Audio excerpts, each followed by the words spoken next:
नमस्कार, मी लतिका महाराष्ट्र रेसिपीमध्ये तुमचं स्वागत करीत आहे. मी आज तुम्हाला लसणाची चटणी बनवून दाखवत आहे. लसणाची चटणी बनवण्याचं साहित्य हे लसूण आहे. 2 गड्डी लसूण घेतला, पण बारीकवाला लसूण आहे. हा बारीक लसूण घ्यायचा म्हणजे चवीला जरा छान लागतो. हे थोडंसं जिरं आहे. ही मिरची आहे, लाल कलरची मिरची, बेगडी मिरची म्हणतात, त्यातलाच हा एक प्रकार आहे. ही आपली साधी मिरची, यातलं मी बी काढून घेतले कारण जास्त तिखट होते. आणि चवीपुरतं नमक. मी तुम्हाला आता हे असं कढई गरम करत ठेवली होती मी पहिलीच.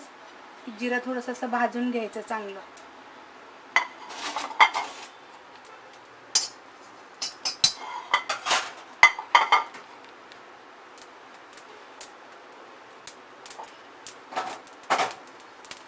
हे बघा, हे जिरं भाजलं, पण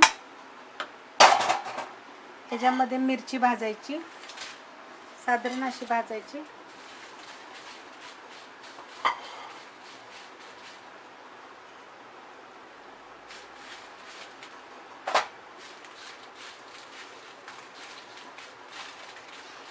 नुसती जर तिखट मिरची घेतली तर जास्त असं तिखट होईल.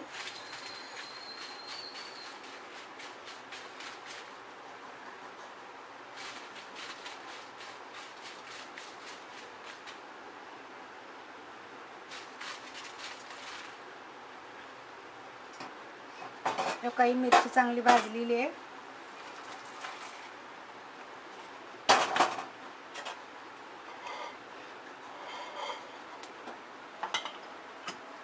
ह्याच्यामध्ये हा लसूण टाकते. लसूण कधी भाजायचा नाही,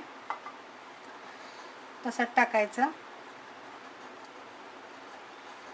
नमक टाकते, चवीपुरतं नमक टाकायचं. मी ते बारीक करून दाखवते. ही बघा लसणाची चटणी. ह्याच्यामध्ये बेडगी मिरची आणि साधी मिरची टाकलेली आहे. ही बारीक करून तुम्हाला मी दाखवलेली आहे. मिरचीचं ना, बेगडी मिरचीचं बी काढून घ्यायचं, साध्या मिरचीचं बी थोडंसं बी काढून घ्यायचं, कारण की बी असलं की लागते. आणि चटणी थोडीशी ओली बनते.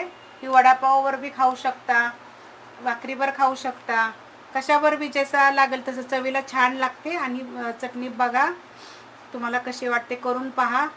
मला कमेंटमध्ये सांगा कशी झाली ती चटणी. बाकीच्या कोणत्या चटण्या पाहिजे असेल तरी मला सांगा. लाईक करा, सबस्क्राईब करा आणि सांगा मला ही चटणी कशी. महाराष्ट्रीयन पद्धतीची लसणाची चटणी ओली.